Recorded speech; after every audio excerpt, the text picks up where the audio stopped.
أعوذ بالله من الشيطان اللعين الرجيم. بسم الله الرحمن الرحيم. الحمد لله رب العالمين. الحمد لله كما هو أهله، والصلاة والسلام على سيد المرسلين وخاتم النبيين أبي القاسم محمد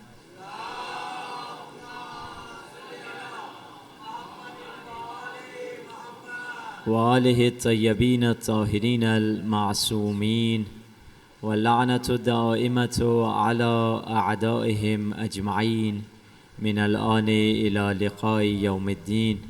مل کر باروے سرکار کی سلامتی کے لیے دعا پڑھتے ہیں۔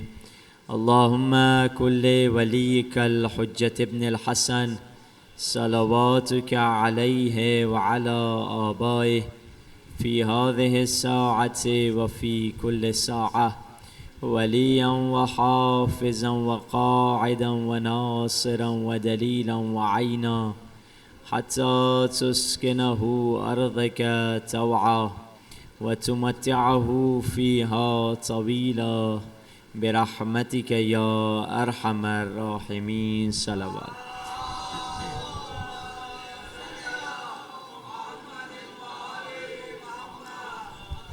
أما بعد، فقد قال الله سبحانه وتعالى في كتابه المجيد وفرقانه الحميد وقوله الحق وهو أصدق الصادقين: بسم الله الرحمن الرحيم، بقية الله خير لكم إن كنتم مؤمنين۔ صلوات۔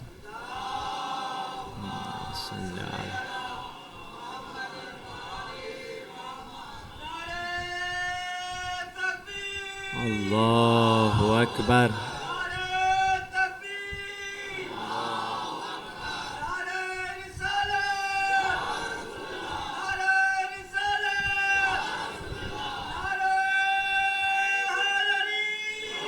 یا علی۔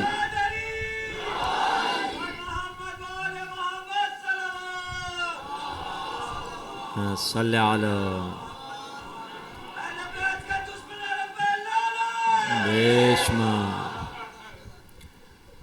خداوند متعال نے قرآن کریم میں ارشاد فرمایا: قد جاءکم من اللہ نور و کتاب مبین۔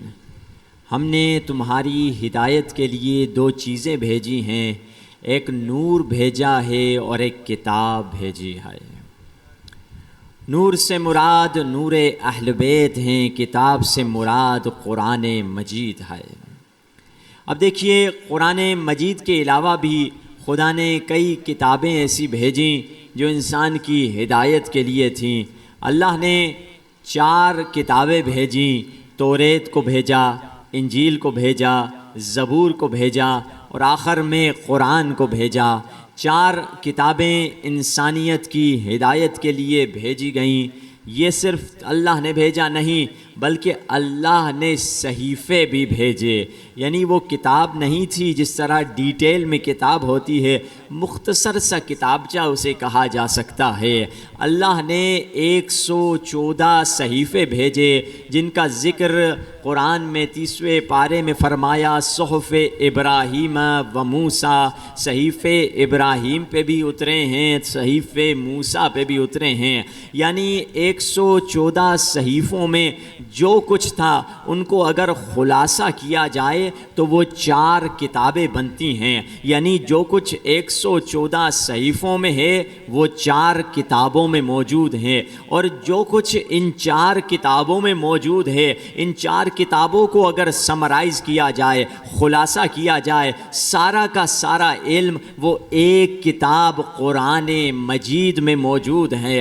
اور جو کچھ پوری قرآن مجید میں موجود ہے وہ قلب قرآن سورہ یاسین میں موجود ہے، اور جو کچھ سورہ یاسین میں موجود ہے وہ قرآن کی پہلی سورہ سورہ الحمد میں موجود ہے، اور جو کچھ سورہ الحمد میں موجود ہے وہ قرآن میں بسم اللہ الرحمن الرحیم میں موجود ہے، اور جو کچھ بسم اللہ الرحمن الرحیم میں موجود ہے وہ بسم اللہ کے بے کے نقطے میں موجود ہیں، اور علی نے فرمایا انا نقطۃ بائے بسم اللہ الرحمن الرحیم، میں ہی تو بسم اللہ کے بے کا نقطہ ہوں۔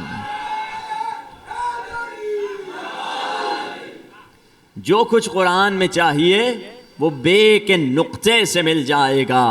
اسی علی نے تو فرمایا علم ایک نقطہ ہے جسے جاہلوں نے بڑھا دیا ہے۔ علم ایک نقطہ ہے، جسے نقطہ مل گیا پورا علم مل گیا۔ اب دیکھیے قرآن اور علی میں اتنی نزدیکی ہے کہ رسول اللہ نے فرمایا علی مع القرآن والقرآن مع علی، علی قرآن کے ساتھ ہے اور قرآن علی کے ساتھ ہے۔ قرآن بھی نور خدا ہے، علی بھی نور خدا ہے۔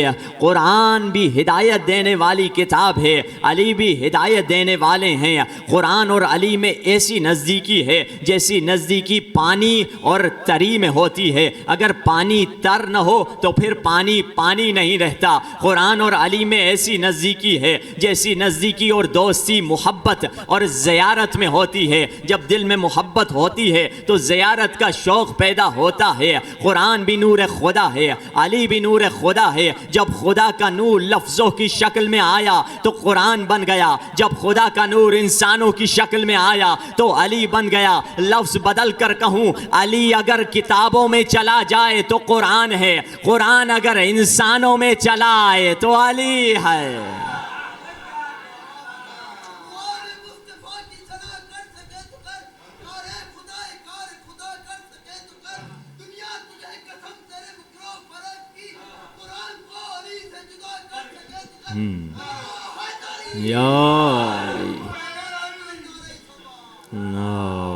صلی علی محمد، سبحان اللہ۔ یہ ہے علی اور قرآن کی دوستی، علی اور قرآن میں جو نزدیکی ہے۔ اور ہم علی کا ذکر یا علی سے توسل جو کرتے ہیں اس کو بھی ہم قرآن سے سیکھتے ہیں۔ ہم ہمیشہ سب شیعہ اہل تسنن کی اکثریت یا علی مدد کہتے ہیں، اور جس سرزمین سندھ پہ آپ رہتے ہیں ان کا تو ملنے سے ہی پتہ چل جاتا ہے کون آ رہا ہے۔ ان کا تو سلام علیکم کے ساتھ ساتھ وہ یا علی مدد کہا کرتے ہیں۔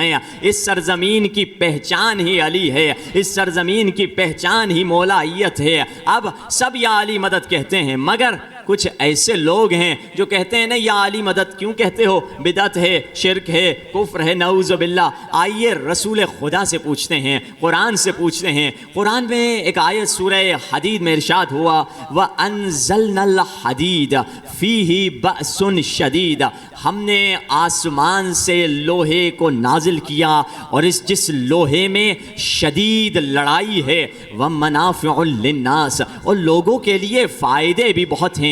اب دیکھیے غیر مسلمان قرآن پر اعتراض کرے گا کہ یہ تو آپ کہتے ہیں قرآن سائنس کے مطابق ہے، آپ کی کتاب قرآن نے غیر سائنٹیفک بات کر دی۔ کیا کہا کہ قرآن کہہ رہا ہے ہم نے لوہے کو آسمان سے نازل کیا، سائنس عقل یہ بتاتی ہے لوہا تو زمین سے نکلتا ہے، آپ کی کتاب غلط کہہ رہی ہے۔ تو مسلمانوں نے کیا کہا، مسلمان علماء شیعہ سنی علماء نے ایک متفقہ فیصلہ کیا، صحیح بات ہے لوہا زمین سے نکلتا ہے، مگر تاریخ میں ایک ایسا لوہا تھا جو زمین سے نہیں آسمان سے اترا تھا۔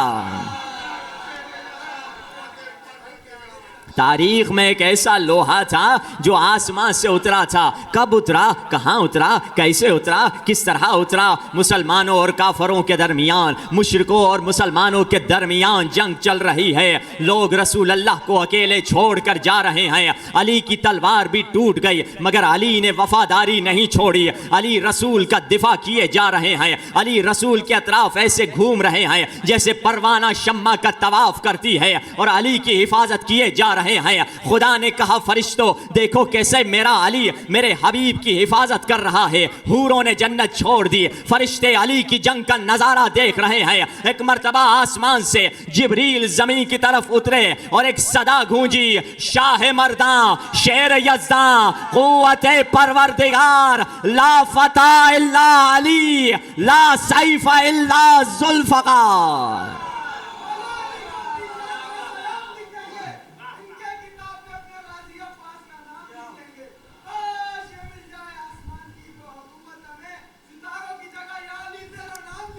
سبحان کہ وہ علی ہیں کہ وہ وقت تھا جب یہ لوحہ نازل ہوا۔ اب اپنے دلیل کی طرف آئیں کہ شاہ محدث حق دہلوی اہل تسنن کے جلیل القدر عالم ہیں، وہ لکھتے ہیں اس موقع پر مولا رسول اللہ نے مولا علی سے ایک جملہ کہا۔ اس جملے کو وہ فارسی شعر میں کہتے ہیں کہ رسول اللہ نے مولا علی سے ایک جملہ کہا۔ کیا جملہ کہا؟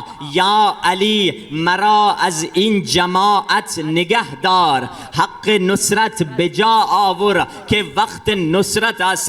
تین جملے رسول اللہ نے کہیں، یا علی مجھے ان لوگوں سے بچاؤ، مدد کا حق ادا کرو کہ مدد کرنے کا حق ہے۔ تین جملے رسول اللہ نے کہے تھے، ان تین جملوں کو اگر ایک کر دیا جائے، رسول اللہ نے یہی تو کہا تھا یا علی مدد۔ رسول اللہ نے علی کو مدد کے لیے پکارا، تبھی تو ہم کہتے ہیں وقت نزا لبوں پہ رہا یا علی مدد۔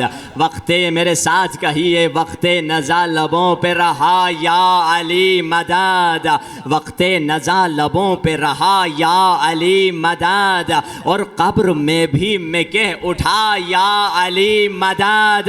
میری لحد میں وہ لمحہ بڑا عجیب تھا جب میں نے خود علی سے کہا یا علی مدد۔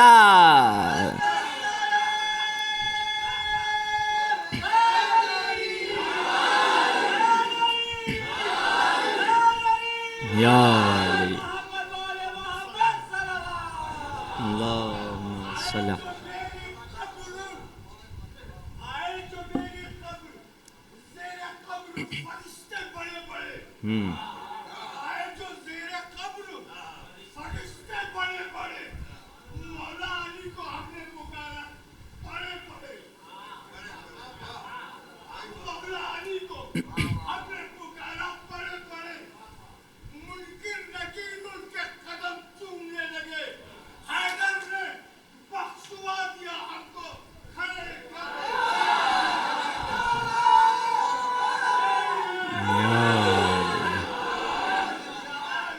یہ ہے مولا کا مقام۔ علی آسمانوں کا سلطان ہے، علی اصل میں کل ایمان ہے، علی انبیاء کا نگہدار ہے، علی دین کا رہبر و سالار ہے، علی کشتی نوح کا بادباں ہے، علی سورجوں سے بھری کہکشاں ہے، علی آشنا رموز یقی ہے، علی لنگر آسمان و زمین ہے، علی مظہر تابش طور ہے، علی گرمی موج نور ہے، علی شامل بزم کسا ہے، علی زمانے کا مشکل کشا ہے، علی مہتاب جبین بشر ہے، علی آفتاب جہان سحر ہے، علی ہر ولی کا جلی انتخاب، علی ابن عمران، علی بوتراب، علی عرض پر ستون سما ہے، علی قامت و فکر کی انتہا ہے، علی سے دریائے کرم بس گیا، علی کے قدم سے حرم بس گیا، علی دست قدرت کا شہکار ہے، علی سارے عالم کا دلدار ہے، علی پردہ آدمیت کا راز ہے، علی عقیدے کی پہلی نماز ہے، علی مشیت خدا کا گھونسلہ، علی مصیبت میں امید و آسرا، علی کو زیب دیتا ہے نبی کا جانشی ہونا، علی کو جچتا ہے مولود کعبہ ہونا، علی بشر کی سمجھ سے بالا ہے، علی لگے زمین پر مگر عرش سے بھی والا ہے۔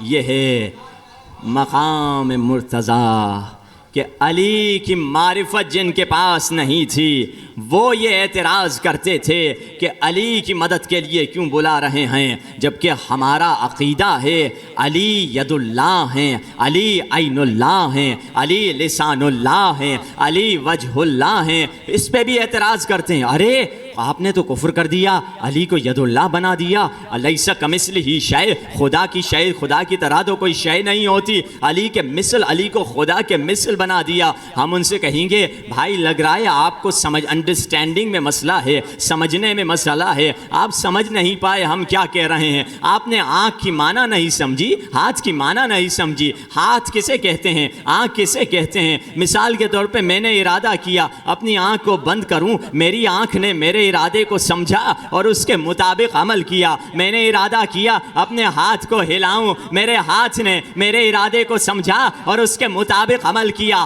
ہاتھ اسے کہتے ہیں جو آپ کے ارادے کو سمجھے اور اس کے مطابق عمل کرے. نہج بلاغہ میں مولا علی فرماتے ہیں اے لوگو, جس طرح سے تمہارے ہاتھ تمہارے ارادے کو سمجھتے ہیں اور اس کے مطابق عمل کرتے ہیں, میں ابو طالب کا بیٹا اللہ کے ارادوں کو سمجھتا ہوں. حیدر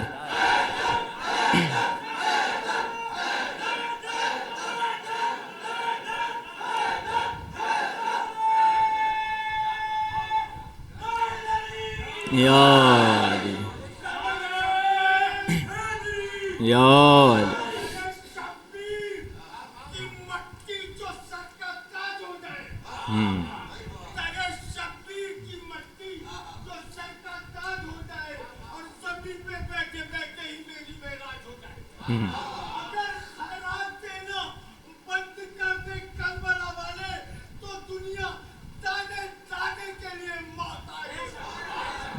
بے شک ماشاء اللہ. ایک بلند تر صلوات پڑھ دیجیے. صلی علی محمد آل محمد عجل فرج. یہ ہے اہل بیت کا مقام, یہ ہے ان کا رتبہ. تبھی تو ہم ہمیشہ سے کہتے ہیں ہری ہو کر میری شاخ تمنا اور ہلتی ہے, ہری ہو کر میری شاخ تمنا اور ہلتی ہے. عقیدت کے چمن میں ہر کلی یک لخت کھلتی ہے, ہری ہو کر میری شاخ تمنا اور ہلتی ہے. عقیدت کے چمن میں ہر کلی یک لخت کھلتی ہے. خدا برحق ہے صحیح لیکن پریشانی کے عالم میں علی کا نام لینے سے بڑی تسکین ملتی ہے. یہ ہے مقام مصطفیٰ اور مرتضیٰ.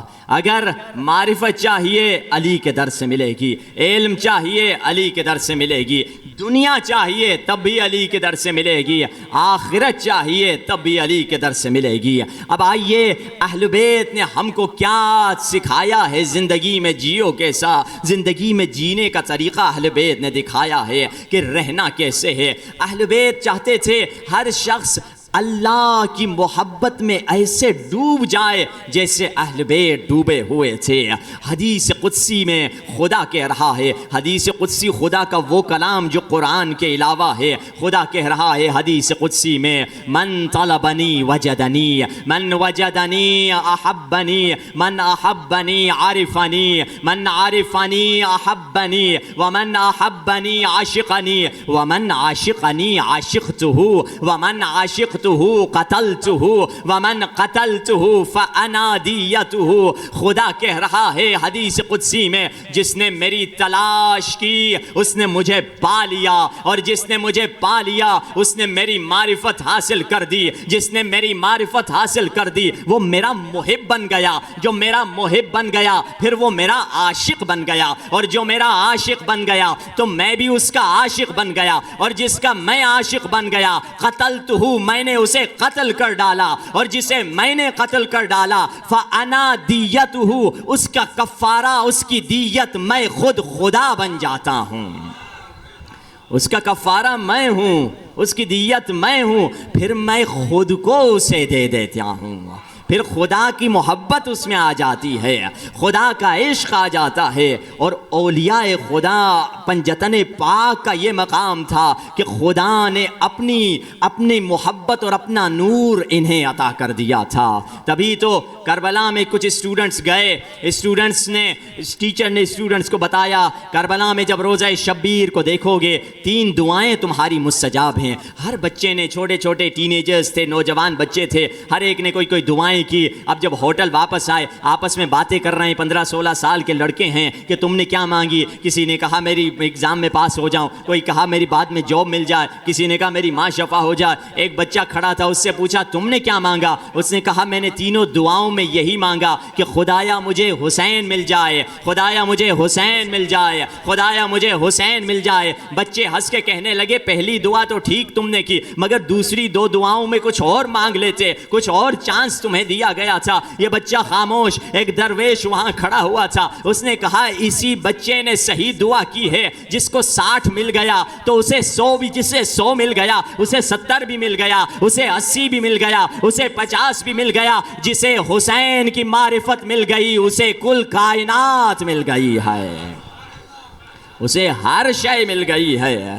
اللہ اور اولیاء کی محبت الگ نہ سمجھو, یہ ایک ہی سلسلہ ہے. وہ جاہل ہے جو کہتا ہے کہ یہ الگ ہیں اور خدا الگ ہے. ہاں, خدا کی ولایت کے سلسلے میں ہیں, خدا کے مقابل نہیں, خدا کے نیچے ہیں یہ ہستیاں. جو سمجھتے ہیں ہم شرک کرتے ہیں وہ سمجھتے ہیں ہم اہل بیت کو خدا کے سامنے کھڑا کرتے ہیں. نہیں, اہل بیت کو ہم خدا کے نیچے کھڑا کرتے ہیں کہ ہم خدا تک انہی ہستیوں کے ذریعے سے پہنچتے ہیں. تو اللہ کی محبت کیسے دل میں آئے, جو اس محبت نے آپ کو یہاں کھینچ لائی ہے نا. اگر حسین سے محبت نہ ہوتی کون اس ٹائم پہ آ جاتا, آدھی رات کے وقت یہاں پہ آتا. مگر اس محبت کے تقاضے دیکھیں, محبت کے کیا تقاضے ہیں. حضرت عیسیٰ ہیں, دیکھیے محبت کا پہلا تقاضا قربانی اور فداکاری ہے. انسان کے اندر اگر قربانی آئے تو سمجھ جائے محبت کے کچھ تقاضے میں نے طے کیے ہیں. پہلا تقاضا قربانی ہے. حضرت عیسیٰ ان کا صحابی ہے, اسے کہتے ہیں جیب سے حضرت عیسیٰ ایک درہم نکالتے ہیں, ایک سکہ جو بھی نکالتے ہیں پیسے کا, اور اسے کہتے ہیں تمہارے جیب میں کتنے سکے ہیں؟ کہتا ہے میرے جیب میں 2 سکے ہیں. اچھا 3 سکے ہیں, جاؤ کچھ روٹیاں لے کر آؤ, ہم دسترخوان پہ روٹیاں کھاتے ہیں. اب وہ شخص جاتا ہے 3 روٹیاں لیتا ہے, راستے میں سوچتا ہے میں نے 3 روٹیاں لی ہیں, 2 درہم تو میرے تھے اور ایک حضرت عیسیٰ کا تھا. دسترخوان پہ بیٹھیں گے میں تو منع نہیں کر سکتا, شاید وہ 1.5 روٹی کھا لے, 1.5 میں کھا لوں. ایسے کرتا ہوں وہ آدھی, وہ 1 روٹی جو میں نے اپنے پیسے سے لی ہے رسے میں ہی کھا لیتا ہوں. یعنی اتنا کنجوس تھا, نبی کی خاطر 1 روٹی کی قربانی نہیں دینا چاہتا تھا. آ گیا نبی کے پاس 2 روٹیاں لے کر. حضرت عیسیٰ نے کہا تیسری روٹی کہاں ہے؟ اس نے کہا قبلہ تیسری روٹی تھی نہیں, روٹیاں مہنگی ہو گئی ہیں. حضرت عیسیٰ جانتے تھے جھوٹ بول رہا ہے, کچھ نہیں کہا, خاموشی سے روٹیاں کھا لیں. اور ایک مرتبہ دریا کے قریب پہنچے جہاں پانی تھا. حضرت عیسیٰ نے اسے کہا اپنے ہاتھ کو میرے ہاتھ میں رکھو. اس نے ہاتھ کو رکھا, حضرت عیسیٰ پانی پہ چلنے لگے, وہ بھی پانی پہ چلنے لگا. جب دریا کو کراس کیا حضرت عیسیٰ نے اس سے پوچھا تمہارے ایمان کا کیا لیول ہے؟ اس نے کہا عروج پر ہے, ایمان میرا عروج پر ہے. پہلے تو آپ خود پانی پہ چلتے تھے, ابھی مجھے بھی چلا دیا. تو حضرت عیسیٰ نے پوچھا بتاؤ وہ تیسری روٹی کس نے کھائی ہے؟ اس نے کہا قبلہ تیسری روٹی تھی نہیں. دیکھیے حدیث رسول میں ہے خدا نے تمام برائیوں کو ایک کمرے میں بند کر دیا ہے اور اس کمرے کی چابی جھوٹ قرار دیا ہے. یہ جھوٹ بولے جا رہا تھا, نبی اسے ہدایت دینا چاہتے ہیں مگر یہ جھوٹ کے ذریعے سے ہدایت کے رستے بند کر رہا تھا. ایک جگہ پہنچے جہاں ہرنیں پھر رہی تھیں. نبی خدا نے ہرنوں کو اشارہ کیا, ایک ہرن دوڑتی ہوئی آئی, اسے ذبح کیا, اسے پکایا, اسے کھایا. پھر حضرت عیسیٰ نے کہا قم باذن اللہ, اللہ کے حکم سے اٹھ جا. ہرن کی ساری ہڈیاں سمٹتی گئیں, گوشت چڑھ گیا, ہرن زندہ ہو کے دوڑتی ہوئی گئی. یہ حیران ہوا نبی خدا, پہلے تو آپ مردوں کو زندہ کرتے تھے, ابھی تو آپ نے جانور کو زندگی دے دی. نبی نے پوچھا تمہارا ایمان کس لیول پر ہے؟ کہا عروج پر ہے. پھر سے وہی سوال کیا بتاؤ تیسری روٹی کس نے کھائی ہے؟ پھر سے اس نے جھوٹ بولا نہیں نہیں تیسری روٹی تھی نہیں. اب آگے گئے, حضرت عیسیٰ نے ایک پہاڑ کے قریب گئے اور 3 سونے کی اینٹیں نکالی. اب دیکھیے دل میں جو محبت تھی, اس کے دل میں دولت کی محبت تھی. حضرت عیسیٰ نے جب اس نے دیکھا 3 سونے کی اینٹیں, پوچھا یہ کس کی ہیں؟ حضرت عیسیٰ نے کہا یہ پہلی میری ہے, دوسری تمہاری ہے, تیسری اس شخص کی ہے جس نے تیسری روٹی کھائی ہے. جیسے اس نے یہ کہا, ایک مرتبہ کہا کہ نبی خدا تیسری روٹی تو میں نے کھائی ہے, میں ہی جھوٹ بولے جا رہا تھا. حضرت عیسیٰ نے کہا ہمیں دولت کی ضرورت نہیں, 3 اینٹیں تم لے لو. حضرت عیسیٰ چلے گئے. اب یہ شخص سوچ رہا تھا ان 3 اینٹوں کو گھر کیسے لے کر جاؤں. 3 ڈاکو آئے, ڈاکوؤں نے دیکھا کہ ایک شخص سے 3 اینٹوں کے ساتھ اکیلا ہے, اس کو قتل کر دیا اور 3 اینٹوں کو آپس میں تقسیم کر دیا. تقسیم کرنے کے بعد ڈاکوؤں کو بھوک لگی. ایک نے کہا میں کھانا لے کر آتا ہوں. جو کھانا لینے گیا تھا اس نے سوچا کیوں نہ کھانے میں زہر ملا دوں تاکہ 3 اینٹیں خود لے لوں. اور وہ 2 لوگ جو وہاں بیٹھے ہوئے تھے انہوں نے کہا کیوں نہ ہم اس کو قتل کر دیں, جب یہ کھانا لے کر پلٹے تو 1.5 اینٹ تم لے لینا, 1.5 اینٹ ہم لے لیں گے. وہ جب واپس آیا اس کو قتل کیا, زہر سے بھرا ہوا کھانا کھا لیا اور مر گیا. تھوڑی دیر کے بعد سب کے سب مر گئے. تھوڑی دیر کے بعد حضرت عیسیٰ کا گزر وہاں سے ہوا. حضرت عیسیٰ نے 3 سونے کی اینٹیں دیکھی اور 3 نہیں بلکہ 4 لاشیں پڑی ہوئی دیکھی. اس وقت حضرت عیسیٰ نے فرمایا دنیا اپنے چاہنے والوں کے ساتھ یہی سلوک کیا کرتی ہے. دنیا کی اگر محبت ہوگی تو ہم راہ خدا میں خرچ نہیں کریں گے.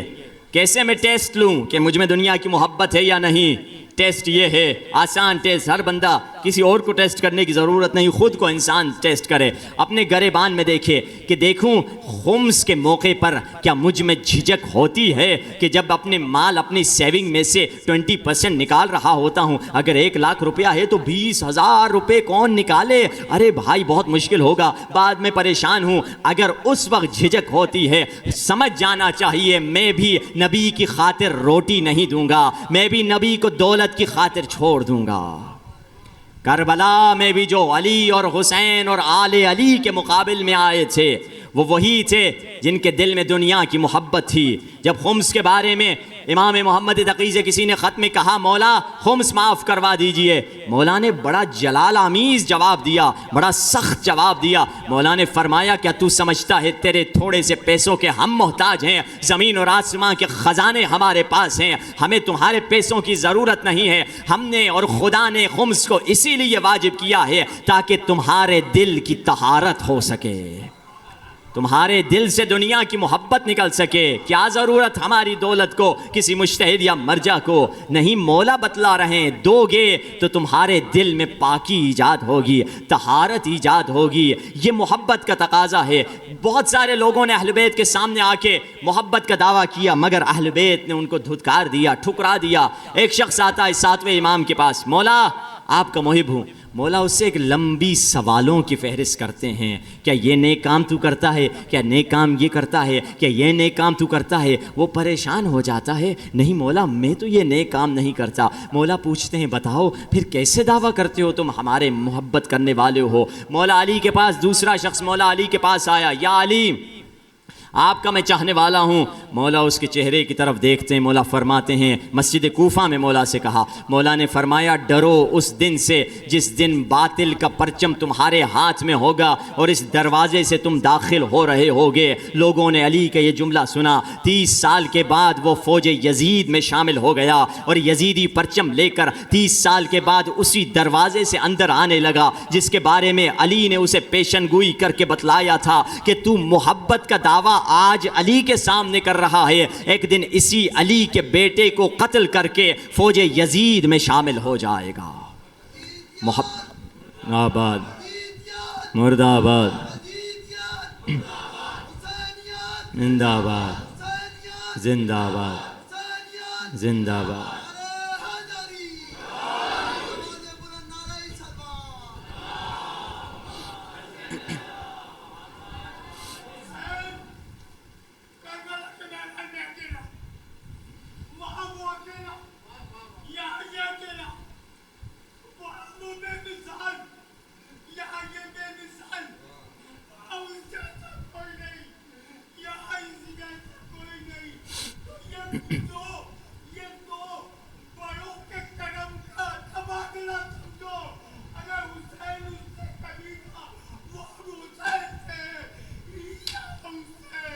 محمد وآل محمد صلوات صلی علی.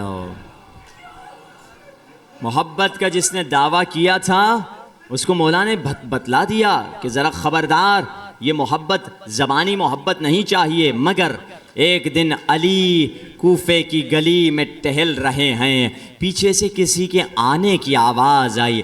پلٹ کے کیا دیکھا؟ مالک اشتر آ رہے ہیں. مالک کیا چیز تجھے یہاں لے کر آئی؟ کہا حبک یا امیر المؤمنین، اے علی آپ کی محبت مجھے یہاں لائی. علی نے کوئی سوال نہیں کیا، کوئی خبردار وارننگ نہیں دی. مولا نے جواب میں کہا صدقت، اے مالک تو سچ کہہ رہا ہے، کیونکہ عاشق جانتا ہے میرا محبوب مجھ سے کیا پسند کرتا ہے، کہنے کی ضرورت نہیں. مالک جانتے تھے مجھ سے علی کیا چاہتے ہیں، مالک وہی کرتا تھا جو علی کو پسند تھا.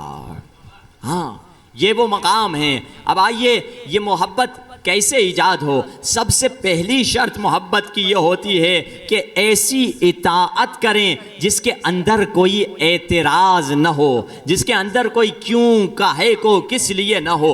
اہل بیت تنہا اسی لیے رہے ہیں، لوگ محبت کا دعویٰ کرتے تھے مگر جب کوئی بات آتی تھی فوراً مولا سے کہتے مولا یہ کیوں وہ کیوں، اطاعت کا ان میں جوہر نہیں تھا۔ جیسے اس کو سمجھنے کے لیے آپ خضر اور موسیٰ کے داستان کو دیکھیے۔ حضرت خضر نبی تھے، حضرت موسیٰ بھی نبی ہیں۔ حضرت موسیٰ کلیم اللہ بن چکے ہیں، ید بیضا کا معجزہ مل چکا ہے، کیا کیا انہیں نہیں ملا۔ اب ایک مرتبہ خدا نے موسیٰ سے کہا موسیٰ یہ نہ سمجھنا کہ تم بہت بڑے نبی ہو، تم سے بڑھ کر علم میں ایک موجود ہے، جاؤ اس کی شاگردی کرو۔ حضرت موسیٰ نے تکبر نہیں کیا، سیدھا گئے۔ قرآن میں سورہ کہف میں پورا ماجرا ڈیٹیل سے آیا ہے کہ کہا خضر سے خضر مجھے اپنا شاگرد بنا دے۔ خضر نے کہا انکا لن تستطیع معی صبرا، تم میرے ساتھ صبر نہیں کر پاؤ گے۔ موسیٰ نے کہا نہیں نہیں میں کر لوں گا۔ تو اب کہا پہلی شرط شاگردی کی شرط، اہل بیت کی شاگردی کی یہی شرط ہے، 12ویں امام کے 313 صحابی میں شامل ہونے کی یہی شرط ہے، آقا کی غلامی کی یہی شرط ہے جو خضر نے موسیٰ کو بتائی۔ کیا بتائی؟ خضر نے کہا موسیٰ کو شرط نوکری اور شرط شاگردی یہ ہے کہ جو کچھ بھی میں کرتا چلا جاؤں مجھ پر اعتراض نہ کرنا، مطیع شاگرد بن کے رہنا، اطاعت گزار شاگرد بن کے، ٹھیک ہے میں ایسے ہی کروں گا۔ گئے دریا کے نزدیک، کوئی انہیں کشتی نہیں دے رہا تھا، ایک بندے خدا نے احسان کیا ان کو کشتی دی۔ خضر کشتی میں بیٹھے، موسیٰ بیٹھے، موسیٰ نے چاقو نکالا اور کشتی میں سوراخ کر دیا۔ خضر نے چاقو نکالا کشتی میں سوراخ کر دیا۔ موسیٰ نے کہا ارے اس نے ہمیں کشتی دی ہے، آپ اس کی کشتی میں کیوں سوراخ کر رہے ہیں؟ موسیٰ نے جب یہ کہا تو خضر نے کہا میں نے نہیں کہا تھا جو بھی میں کروں مجھ پر اعتراض نہ کرنا۔ کہا سوری معاف کیجیے گا میں آئندہ نہیں کروں گا۔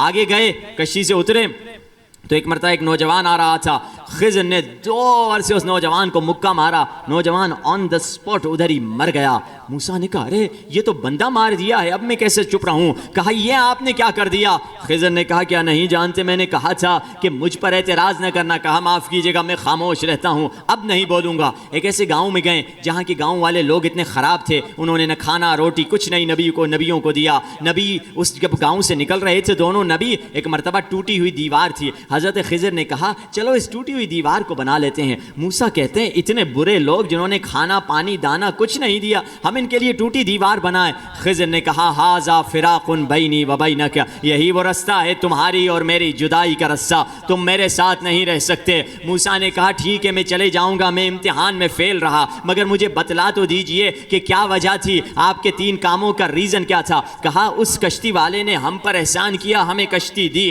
تو میں نے بھی اس پر احسان کیا۔ کیوں؟ کیونکہ بادشاہ اچھی کشتیوں پر قبضہ کر رہا تھا، اگر اس کی کشتی میں سوراخ ہوگا بادشاہ اس سے کشتی نہیں لے گا، سوراخ والی کشتی سے اس کا کاروبار چلتا چلا جائے گا۔ اور جس بچے کو ہم نے قتل کیا تھا وہ بچہ خود قاتل تھا، اور قتل کی جزا قتل ہی ہوا کرتی ہے۔ اور یہ جو دیوار ہم بنا رہے ہیں یہ گاؤں والے تم نے کہا برے ہیں، بالکل برے ہیں، مگر اس دیوار کے نیچے یتیم بچوں کا مال چھپا ہوا ہے، ہم یہ دیوار بنا رہے ہیں کہ یہ مال ظاہر نہ ہو جائے، اگر مال ظاہر ہو جائے گا تو یہی گاؤں والے اس پر قبضہ کر دیں گے۔ ایک پوائنٹ بریکٹ میں بتلاتا چلا جاؤں، اگر انسان اللہ پر توکل رکھے، اپنی اولاد کو اللہ کے حوالے چھوڑ کر چلے جائے، خدا 2 عظیم نبیوں سے مزدوری لیتا ہے تاکہ یتیم بچوں کے مال کی وہ نبی حفاظت کرتے چلے جائیں۔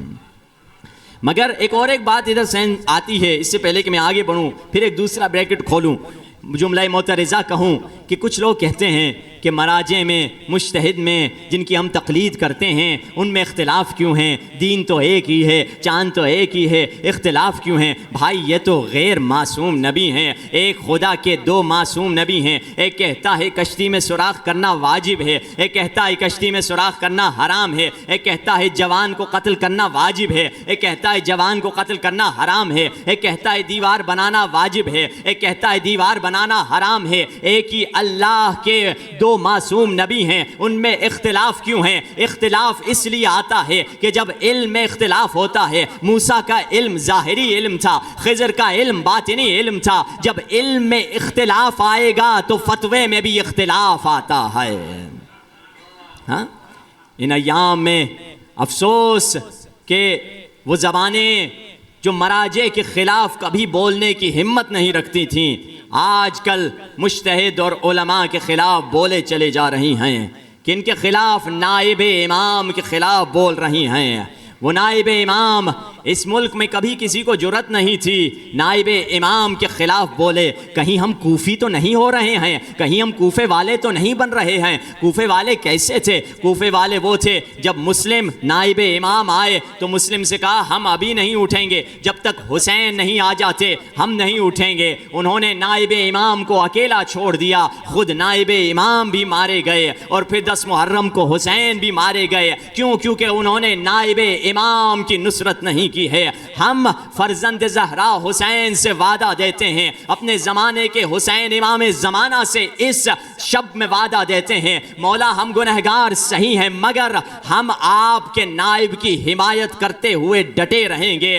یہ مجتہد اور اجتہاد اور ہمارے بزرگ علماء ہماری ریڈ لائن ہے، کوئی اس سے آگے نہ بڑھنے پائے۔ یہ ہم نہیں کہتے، دشمن نے اقرار کیا ہے۔ دشمن نے کہا ہے شیعوں کے پاس 3 ایسی طاقتیں ہیں جو دنیا کے کسی مسلمان کے پاس نہیں ہے۔ پہلی کون سی طاقت؟ شیعوں کے پاس خمس کی طاقت ہے، اکونومیکل طاقت ہے، کیونکہ کسی بھی موومنٹ، کسی بھی تحریک کو اقتصادی طاقت ہونی چاہیے۔ شیعوں کے پاس اقتصادی طاقت، ایک نظام ہے، ایک ایسا نظام کہ شیعوں کے علماء کبھی درباری نہیں ہوتے، یہ بے تاج بادشاہ ہوا کرتے ہیں، انہیں بادشاہوں کی دربار میں جانے کی ضرورت نہیں ہے۔ یہ ایک خمس کا سسٹم ہے جو امام نے دیا ہے، یہ میں نہیں کہہ رہا، CIA کی رپورٹ کہہ رہی ہے۔ دوسری چیز جو شیعوں کو دوسروں سے الگ کرتی ہے وہ کون سی چیز ہے؟ وہ عزاداری حسین ابن علی ہے، جو شیعوں کو ہر سال بیدار کر دیتی ہے، جو شیعہ جوانوں میں جوش اور جذبہ دیتی ہے، جو شیعوں کو بیداری کی طرف لے کر جاتی ہے۔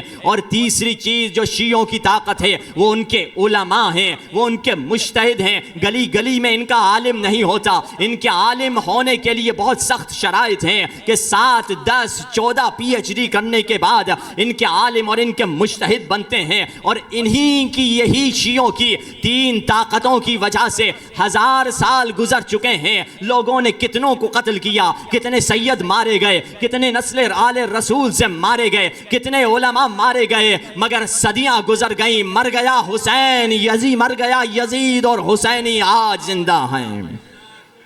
مر گیا یزید، یزیدی کوئی نہ رہا، مگر یہ شیعوں کی طاقت تھی۔ شیعوں کی طاقت کی وجہ سے شیعوں کو کامیابی ملی ہے، کامرانی ملی ہے۔ اگر ہم چاہتے ہیں ہماری طاقت باقی رہے تو ہم سب سے پہلے اس طاقت کو باقی رکھیں، امام زمانہ کے نمائندوں کی حفاظت کرتے چلے جائیں۔ اور ان نمائندوں نے جگہ جگہ بتلایا کہ کیسے انہوں نے دین کی حفاظت کی ہے۔ مرزا شیرازی کون تھے؟ مرزا شیرازی وہ تھے جنہوں نے قوم تشیع کو بچایا تھا ایران میں۔ کیسے بچایا، کب بچایا، کہاں بچایا؟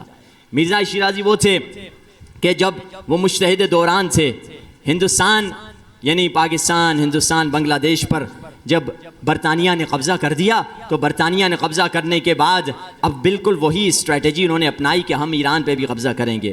کیا اسٹریٹجی تھی؟ اسٹریٹجی اور پالیسی ان کی یہ تھی کہ وہ کیا کرتے تھے، ایک کمپنی بناتے تھے، ایسٹ انڈیا کمپنی، اور اس کمپنی پہ بزنس شروع کرتے تھے، بزنس کرتے کرتے فوجی بناتے تھے، فوجی بناتے بناتے حکومت پہ قبضہ کر لیتے تھے۔ یہ ان کی سمپل پالیسی تھی، یہی چیز انہوں نے شروع کی اور تمباکو کا بزنس ایران میں شروع کرنا شروع کر دیا۔ ایران، ہندوستان پر تو قبضہ ہو چکا تھا، ایران میں انٹر ہو رہے تھے۔ اس مجتہد دوران جس کے پاس بصیرت تھی، جس کے پاس دیکھنے کا طریقہ تھا، اس نے دیکھ لیا اور دیکھنے کے بعد اس نے فتویٰ دے دیا۔ آج اس دور میں، اس سے پہلے بھی نہیں، اس کے بعد بھی نہیں، فقط اس دور میں تمباکو کا استعمال کرنا حرام ہے۔ بس لوگوں نے یہ سنا، اپنے ساری اس زمانے میں حقہ استعمال کرتے تھے، سگریٹ کم تھی، لوگوں نے تمباکو کا جو استعمال تھا حقے توڑ دیے۔ بادشاہ کا جو سیکرٹری تھا، جو غلام نوکر تھا، اس نے بھی بادشاہ کے حقے توڑ دیے۔ بادشاہ آ کر بیٹھا اور ٹیک لگا کے کہا میرا حقہ لے کر آؤ، تو بادشاہ نے جب حقہ مانگا تو نوکر نے کہا ہم نے حقہ توڑ دیا ہے۔ کہا کس کی اجازت سے توڑ دیا ہے؟ کہا مجتہد دوران نے کہا ہے تمباکو حرام ہے، تو حقہ کس کام کا؟ تو بادشاہ غصے میں آ کے کہتا ہے مجتہد دوران کون ہوتا ہے؟ تو اس کا نوکر اسے کہتا ہے اے بادشاہ، جس نے تمہارے باپ کو تمہاری ماں پر جائز کر دیا تھا، آج اس نے تمباکو کو ناجائز کر دیا ہے۔ آج اس نے تمباکو کو ناجائز کر دیا ہے۔ اور پورے انگریز کو ادھر سے بھاگنا پڑا۔ مگر اگلا جملہ بہت اہم ہے، بصیرت یہ ہوتی ہے اس وقت 100 سال تقریباً پہلے کی بات ہے یہ، اس وقت مرزا شیرازی ہمارے دور کو دیکھ رہے تھے۔ کیسے؟ جب مرزا شیرازی کی کامیابی ہوئی تو لوگ خوشی سے مبارکباد دینے، مٹھائیاں لے کر آ گئے، کہا کہ یہ لیجئے آپ کو ہم شکریہ ادا کرنے آئے ہیں۔ اس وقت مرزا شیرازی رو رہے تھے۔ کہا کیوں رو رہے ہیں؟ کہا آج تک ہم نے مجتہدوں نے 1000 سال کی تاریخ میں کبھی اپنی طاقت کو استعمال نہیں کیا تھا، ہم نے پہلی مرتبہ اپنی طاقت کو استعمال کیا ہے۔ رو اسی لیے رہے ہیں آئندہ آنے والے زمانے میں دشمن اسی مجتہد پہ حملہ کرے گا، مجتہدوں پہ حملہ کرے گا، دین سمجھ جائے گا کہ دین میں ان کی طاقت یہی ہے۔ اور اس دور میں افسوس کہ ہمیں نظر آ رہا ہے، ان ایام میں ہمیں یہ وعدہ بھی مولا سے دینا ہے کہ مولا ہم آپ کی اطاعت کریں گے اور آپ کی محبت بھی بڑھائیں گے، اس راہ میں چلیں گے، مگر اس راہ میں چلنے کی شرط یہ ہے کہ ہمیں ثابت قدم رہنا ہے۔ 2-4 دن کی وفا نہیں، 10 دن کی وفا نہیں، 9 دن گزر چکے ہیں مگر اب لوگ دیکھیں گے آپ کم آتے ہیں بعد میں مجلس میں وہ لوگ نظر نہیں آتے، مگر شرط یہ ہے 4 دن کی وفا نہیں، زندگی بھر وفادار چاہیے، جو حسین کا وفادار رہے، جو کربلا والوں کا وفادار رہے۔ بس زحمت تمام کروں، 9 دن اللہ جانے کیسے گزر گئے، بہت تیزی سے یہ 9 دن گزر گئے۔ ایسے لگ رہا تھا کہ کل ہی اعلان ہو رہا تھا چاند دیکھا گیا ہے اور محرم الحرام شروع ہو چکا ہے۔ حسین مولا بس ایک رات کے مہمان ہیں، اللہ جانے اگلے برس کون زندہ رہے گا اور کون قبروں کے نیچے سو رہے ہوں گے۔ آئیے مولا کو سلام کریں، السلام علیکہ یا ابا عبداللہ، السلام علیکہ یا ابن رسول اللہ، السلام علیکہ یا ابن امیر المؤمنین وابن سید الوصیین، السلام علیکہ یا ابن فاطمہ سیدۃ النساء العالمین۔ آئیے اپنے بے کفن مولا کو سلام کریں، السلام علی الحسین وعلی علی ابن وعلی اولاد الحسین وعلی صحابہ۔ حسین مولا کی جب ولادت ہوئی تو رسول اللہ مولا حسین کو گود میں لے کے رو رہے تھے۔ فاطمہ زہرا نے پوچھا بابا آپ کیوں رو رہے ہیں؟ رسول اللہ نے کہا بیٹا رسول اللہ، بیٹا ابھی جبریل آئے تھے اور جبریل نے مجھے ایک خبر دی ہے۔ کیا خبر دی ہے؟ یہی حسین 2 نہروں کے درمیان 3 دن کی بھوک اور پیاس کے بعد تنے تنہا بے کسی کے عالم میں مارے جائیں گے۔ بی بی فاطمہ زہرا رونے لگیں، بابا کیا اس وقت آپ زندہ ہوں گے؟ نہیں بیٹی میں زندہ نہیں رہوں گا۔ بابا کیا علی زندہ ہوں گے؟ نہیں علی بھی زندہ نہیں ہوں گے۔ بابا کیا میری زندگی ہوگی؟ نہیں بیٹی تم بھی زندہ نہیں رہو گی۔ بابا کیا حسن زندہ ہوں گے؟ نہیں حسن بھی زندہ نہیں ہوں گے۔ بس گھبرا کے فاطمہ نے کہا بابا تو پھر میرے حسین پہ روئے گا کون؟ ہائے میرے حسین پہ روئے گا کون؟ ایک مرتبہ رسول نے فرمایا نہ گھبرا اے زہرا، خدا ایک ایسی قوم پیدا کرے گا جو تیرے حسین پہ ایسے روئیں گے جیسے ایک بوڑھی ماں جوان بیٹے کی لاش پہ ہائے بین کر کے روتی ہے۔ اس قبیلے والے لوگ گریہ کریں گے، اور بیوی نے اس رونے والوں کے لیے دعائیں کی ہیں، اے شیعو تم دعائے فاطمہ زہرا ہو۔ بس آزادارو، کچھ دیر کے بعد شبیہ امام حسین برآمد ہونے والی ہے۔ حسین ابن علی تنے تنہا رہ گئے ہیں، کمر جواب دے چکی ہے۔ اکبر کی لاش لے کر آئے حسین، قاسم کی لاش لے کر آئے حسین، حبیب کی لاش لے کر آئے حسین۔ اب تنے تنہا رہ گئے ہیں حسین۔ عزادارو، بس چند جملے الوداع کے پڑھوں گا۔ الوداع کے مصائب و مصائب ہیں۔ امام زمانہ مقدس اردبیلی سے کہتے ہیں، مقدس اردبیلی حسین کی الوداع کے مصائب پڑھ دو۔ جب علامہ مجلسی نے خواب میں دیکھا، مجلس پڑھ رہے تھے، کسی نے کہا خواتین کی طرف سے فاطمہ زہرا نے پیغام بھجوایا ہے۔ مجلسی زینب سے حسین کا الوداع پڑھو، زہرا سننا چاہتی ہے۔ یہ الوداع کے مصائب ہیں جو آقا امام زمانہ بھی سننا چاہتے ہیں، فاطمہ زہرا بھی سننا چاہتی ہیں۔ چند مصائب الوداع کے پڑھتا ہوں۔ پہلی الوداع، امام زین العابدین فرماتے ہیں، میری آنکھ کھلی، میں نے بابا کو زخموں میں چور چور پایا۔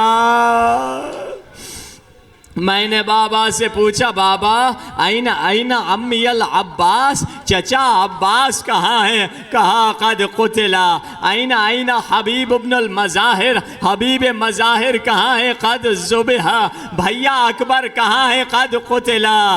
حسین نے فرمایا، سجاد میرے اور تیرے سوا اب تو خیموں میں کوئی مرد نہیں بچا ہے۔ اس وقت سنو گے امام حسین نے کیا فرمایا؟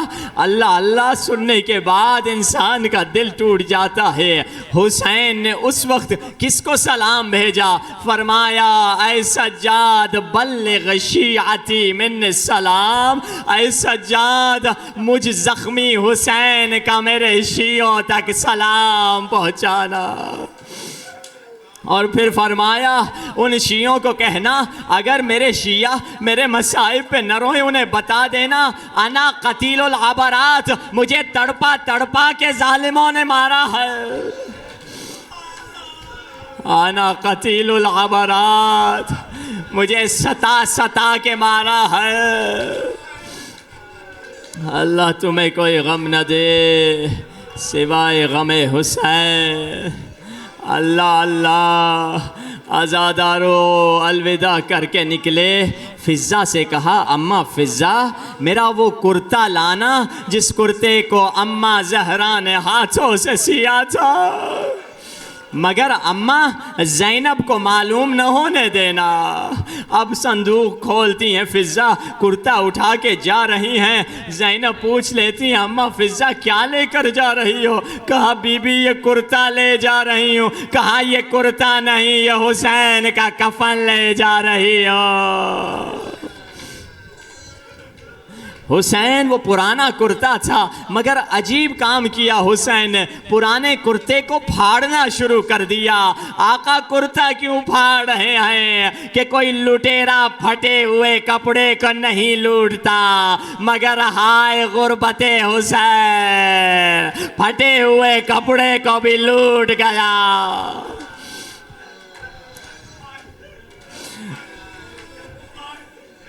اللہ تمہیں کوئی غم نہ دے سوائے غم حسین۔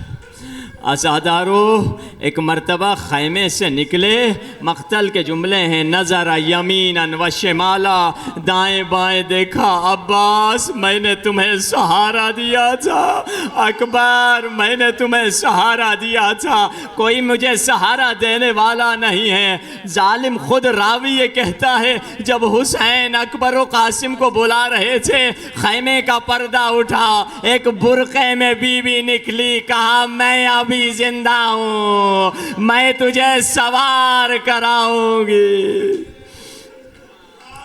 مگر بی بی زینب نے کہا بھیا حسین ذرا سواری سے اتر جا، مجھے اماں کی وصیت یاد آ گئی ہے۔ حسین اترے، کیا وصیت ہے؟ کہا اماں نے مجھے بیماری کے بستر پہ کہا تھا جب حسین مقتل کی طرف روانہ ہو رہے ہوں میری طرف سے حسین کی گردن چوم لینا۔ حسین نے فرمایا مجھے بابا کی وصیت یاد آئی۔ کیا وصیت ہے؟ بابا نے کہا تھا بہن کے ہاتھوں کا بوسہ لے لینا۔ ایک مرتبہ ذوالجناح کی پشت پہ بیٹھے حسین، مگر ذوالجناح چل نہیں رہا۔ اے ذوالجناح، اے باوفا گھوڑے تھک گئے ہو نا، بس آخری زحمت ہے، مجھے مقتل کی طرف لے کر جاؤ۔ مگر ذوالجناح نے اشارے سے بتایا آقا میرے قدموں سے تو سکینہ لپٹی ہوئی ہے۔ حسین گھوڑے سے اترے، سکینہ جانے دو بابا، نہ جائیے، جب سکینہ جانے دو بابا، جو بھی مقتل گیا پلٹا نہیں، چچا گئے واپس نہیں آئے، بھیا اکبر گئے واپس نہیں آئے، چیٹی مجھے دین بچانا ہے۔ اب علماء ایک درد بھرا مکالمہ بتاتے ہیں، باپ بیٹی کے درمیان کیا گفتگو ہوئی۔ علماء کہتے ہیں سکینہ بابا سے کہتی ہے بابا پردرد مکالمہ ہے، بابا مجھے آپ کے سینے پہ نیند آتی ہے، میں کیسے سوؤں؟ حسین فرماتے ہیں بیٹی تم اماں کے پاس سو جانا۔ سکینہ کہتی ہے اماں کے پاس تو علی اصغر سوتے ہیں۔ حسین فرماتے ہیں اب جگہ بدل گئی، علی اصغر میرے پاس سوئے گا، تم اماں کے پاس سو جانا۔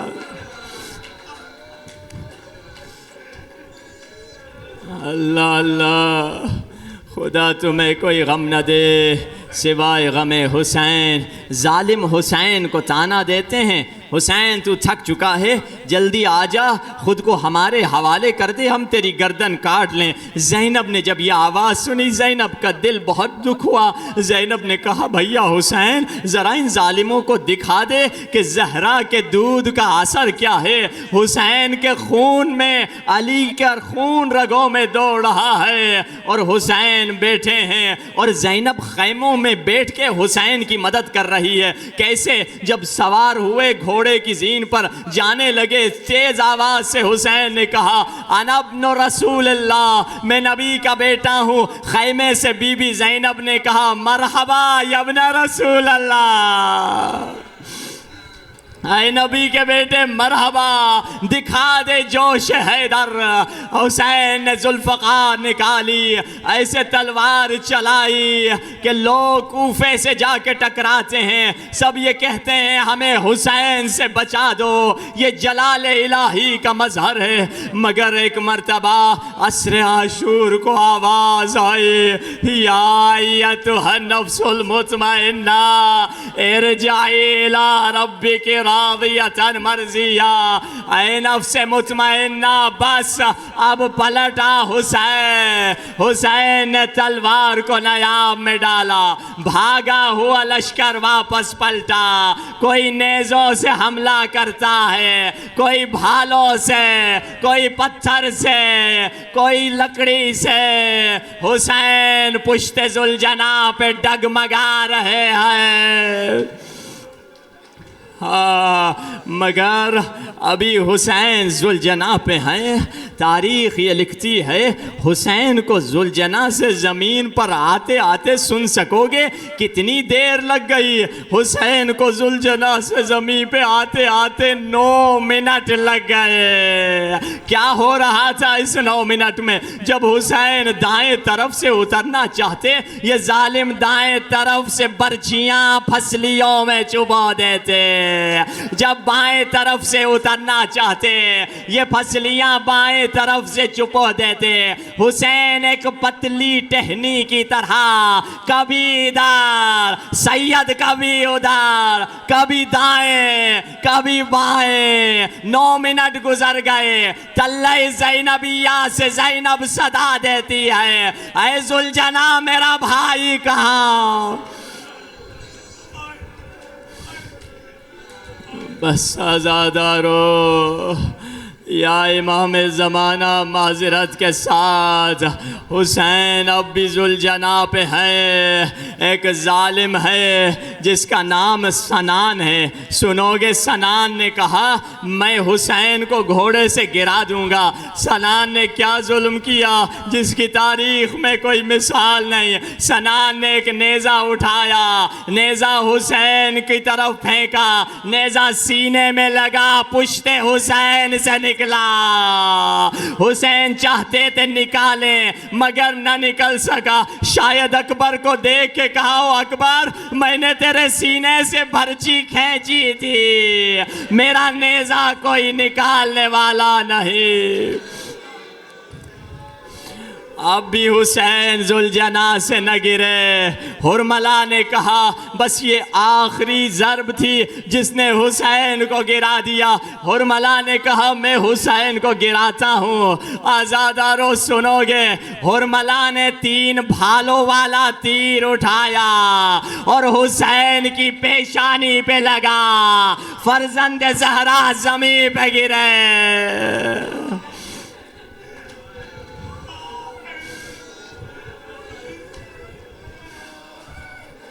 اللہ تمہیں کوئی غم نہ دے سوائے غم حسین۔ میں نے شاید غلط کہا، حسین زمین پہ تو نہیں گرے۔ زیارت ناہیہ میں امام زمانہ فرماتے ہیں میرا سلام اس شہید پر جو نہ زین پر تھا نہ زمین پر۔ کہاں تھے حسین؟ تیروں کے اوپر معلق تھے حسین۔ شمر آگے بڑھا، اپنا پیر حسین کی پیٹھ پہ رکھا، اتنا دبایا اتنا دبایا، تیر جسم میں گھستے چلے گئے۔ حسین کی پیشانی زمین کے قریب آئی، سجدہ شکر کیا۔ 2 طریقوں سے حسین کو شہید کیا، پشت کے بال پکڑے، ضرب ماری، پھر پلٹایا، داڑھی کے بال پکڑے، اپنا گھٹنا شبیر کے سینے پہ رکھا، پہلی ضرب چلی، کہا یا غیاث المستغیثین۔ دوسری ضرب چلی، کہا یا نانا رسول اللہ۔ رسول اللہ نے کہا یا علی میں نہیں دیکھ سکتا۔